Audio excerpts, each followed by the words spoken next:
सवाल को मैं एक दूसरे सिरे से आगे ले जाना चाहती हूं।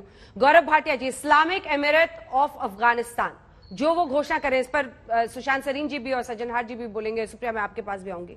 लेकिन जो शरिया वो थोपते हैं लड़कियों पर, बच्चियों पर, जिस तरह से वो उसको इंटरप्रेट करते हैं, ये बहुत खतरनाक हो सकता है इस पूरे इलाके के लिए। और वहीं से उनकी हिंसा, हथियार लेकर तो शहरों में घूम रहे हैं। कई जगहों पर हमने तस्वीरें दिखाई है, प्रेस कॉन्फ्रेंस करके कहते हैं हम शरिया से चलाएंगे, लोकतंत्र नहीं होगा, लेकिन हम सबका सम्मान करेंगे। वहीं दिखता है कि कोई निकलता है तालिबानी, वो हथियार से किसी पर गोली चलाता है, वापस गाड़ी में बैठता है, निकल जाता है। महिलाओं के लिए निकलना मुश्किल हो रहा है, सबको घरों में रहने, मतलब जो उनका इंटरप्रिटेशन है शरीयत का, वो बहुत खतरनाक है। गौरव साहब। अंजना जी, अभी जब आपने ब्रेक लिया तो एक सुखद समाचार आ रहा था कि 219 भारतीयों को लेके इंडियन एयरफोर्स का एक विमान भारत आ रहा है। और ये सुन के अच्छा लगा कि हमारे भारतीय भाई बहन बच्चे अब सुरक्षित भारत की धरती पे जल्द होंगे। मैंने कहा ये साझा कर लूं आप सबसे। आपका सवाल बहुत ही व्यापक है अंजना जी, और जब इनका घिनौना चेहरा देखते हैं तो अपना लोकतंत्र और खूबसूरत लगने लगता है।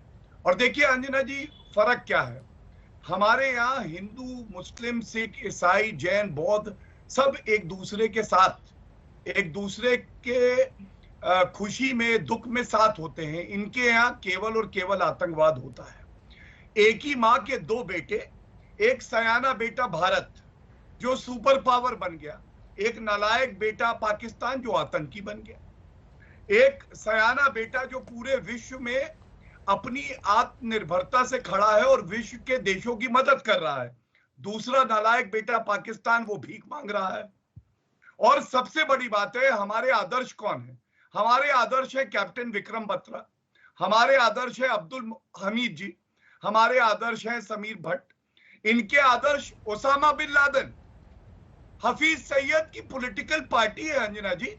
और एक बात बिल्कुल स्पष्ट कर दें, भारत अपने तरीके से मजबूती के स्थान से किसी से भी बात करेगा, लेकिन लोकतांत्रिक मूल्यों में उस ताकत का विश्वास हो, वहां पे माइनॉरिटी सुरक्षित हो और वहां पे महिलाओं और बच्चों को सम्मान दिया जाए, ये सुनिश्चित करने की ताकत भारत में है। और ये हम जरूर देखेंगे, चाहे ये आतंकिस्तान कुछ भी करना चाहे, ये विफल होगा।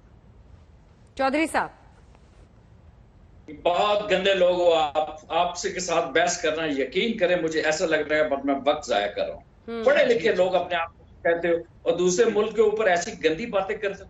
आपको कश्मीर का पता नहीं कितने लोग आपने मार दिए। सच ऐसा ही लगता है चौधरी साहब, अपने सच ऐसा ही लगता है, सच ऐसा ही लगता है, गंदे सच।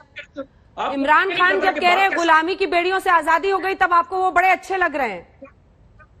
ये बात सही है। इनको आप इफ्तिखार, चौधरी इफ्तिखार 132 डेजिग्नेटेड टेररिस्ट पाकिस्तान में पाए जाते हैं। आप ज्ञान दे रहे हैं। आपको तमीज नहीं है, आप किसी को आप अपने प्राइम मिनिस्टर को तमीज सिखाइए। अभी तो बड़े सलीके से समझा रहे हैं, अभी तो बहुत सलीके से समझा रहे हैं। आवाज नीचे कीजिए, चौधरी इफ्तिखार की आवाज नीचे जान लीजिए। सुप्रिया जी, शरिया और उसका जो इंटरप्रिटेशन तालिबानी करते हैं, जिस पर ताली बजा रहे हैं चौधरी इफ्तिखार और उनकी पार्टी वाले,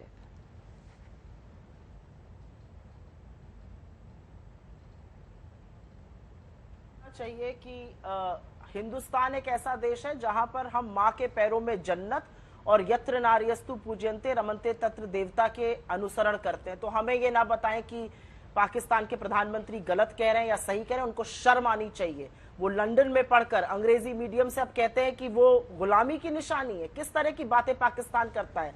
इसीलिए चीन के आगे आज नतमस्तक होकर आप पड़े हुए हैं। और अगर आपको लगता है कि आप चीन के साथ मिलकर हमारे साथ जो कर रहे हैं वो कर में विजयी हो जाइएगा, तो आप बड़े मुगालते में जी रहे हैं चौधरी साहब।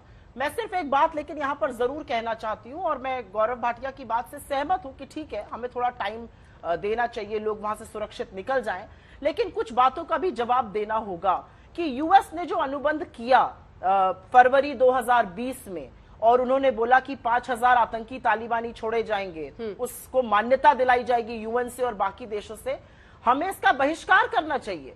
मुझे नहीं लगता कि हमें किसी टेररिस्ट से बात करनी चाहिए। भारत की ये नीति ही कभी नहीं रही है। हम टेररिस्ट ऑर्गेनाइजेशन से बात ही नहीं करते हैं। इसके बारे में जरा सा भी संशय इस समय नहीं होना चाहिए। ठीक है, हमारे स्ट्रेटेजिक इंटरेस्ट जो भी हो सकते हैं, लेकिन इन लोगों के तार तो भारत विरोधी संगठनों से जुड़े हुए हैं। इनसे हम किस चीज की आशा कर सकते हैं? चाहे वो हक्कानी नेटवर्क हो, जेईएम हो, एलईटी हो। ये तो अफगानिस्तान ने 6 अगस्त यूएनएससी में बोला था, जिसकी अध्यक्षता भारत ने करी थी। तो मुझे ऐसा लगता है कि संशय का कहीं पर भी कोई भी लेश मात्र जगह नहीं हो सकती है। भारत को बताना पड़ेगा कि हमारे इस उग्रवादी संगठनों से, तालिबानियों से कोई भी बातचीत, कोई भी रिश्ता नहीं हो सकता है।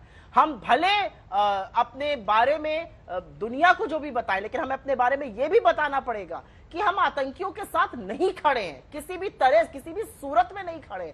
जो आज अफगानिस्तान से पिक्चर्स आ रही हैं, जो तस्वीरें आ रही हैं, जिस तरह से लोग बेमौत मर रहे हैं, ये तालिबान गुड और बैड नहीं है।